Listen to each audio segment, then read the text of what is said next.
ससुराल सुख की सार होती है। यह कहावत काफ़ी पुराने ज़माने से चली हुई आ रही है और जब ससुराल में जीजा पहुंचता है तो उसे एक अलग ही खुशी होती है। लेकिन अगर उसी ससुराल में जीजा के साथ हथियारों से मारपीट की जाए और उसे बंधक बनाकर रख लिया जाएगा तो यह एक चौंकने वाली बात आप लोगों के सामने आएगी।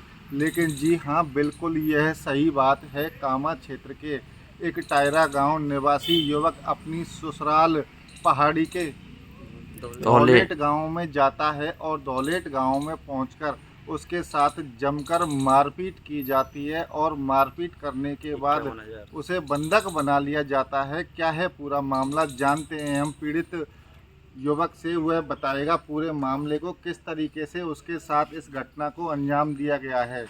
भाई क्या नाम है आपका? मेरा नाम सरीन है। सरीन, क्या घटनाक्रम हुआ है? मैं उसके पास में गया था, मेरे ससुर ने बुलाया था, लोग एक लड़की को देखने के लिए जाना है और कुछ पैसे भी आप साथ में लेके आना। तो वहाँ पे हम देखने के लिए जाएंगे तो कुछ वहाँ पे लड़की को देखने के लिए उसके लिए वस्तु तो कुछ चाहिए।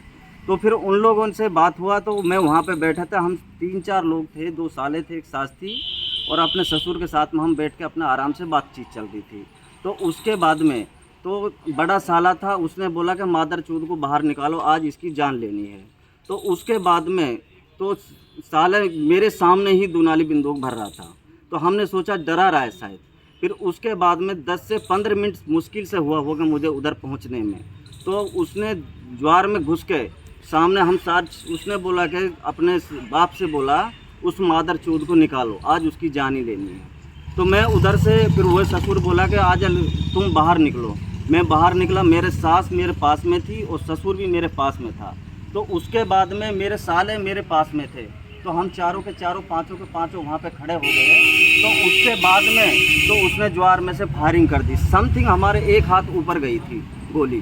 फिर जैसे उसके पास में मेरा साला बोला, छोटा साला बोला कि अभी रहा ही क्या है जब हमारे ऊपर में गोली चल चुकी हैं, तो अभी देखो क्या इसके पास में टूट के पड़े। जैसे उसके पास में टूट के पड़े तो उसके बाद में तो उन लोगों ने फिर दूध में मेरी सास खड़ी रह गई, तो उन लोगों ने दोबारा गोली छोड़ी, तो वो उनके बाथरूम की तरफ गई थी। फिर वो लोग मेरे ऊपर हमला किया। 70 का लड़का था, उन्हें बोला कि अभी मादर चौथ को जाने नहीं देंगे।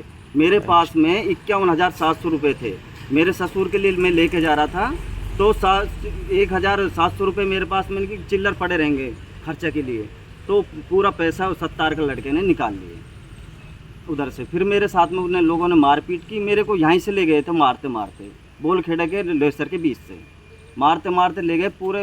मैं बीच में बिठा लिया, बंदूक की मेरे वो कट्टा था, कट्टा हुआ में से निकाल के राकिब ने मेरे कमर में अड़ा दिया। फिर वहाँ पे जैसे मैं ससुराल पहुँचा था, उन लोगों ने तो वहाँ पे मेरे को बचा लिया।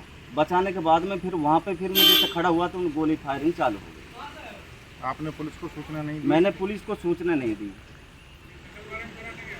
यह पीड़ित युवक है जिसने अपनी दर्द भरी दास्तां बताई है और इसने कहा है कि यह ससुराल गया था जहां इसके बड़े साले ने इसके साथ मारपीट की है। ससुराल के अन्य सदस्य इसके साथ हैं। अब यह पुलिस थाने पहुंचकर पुलिस को अपनी घटना से अवगत करा रहा है।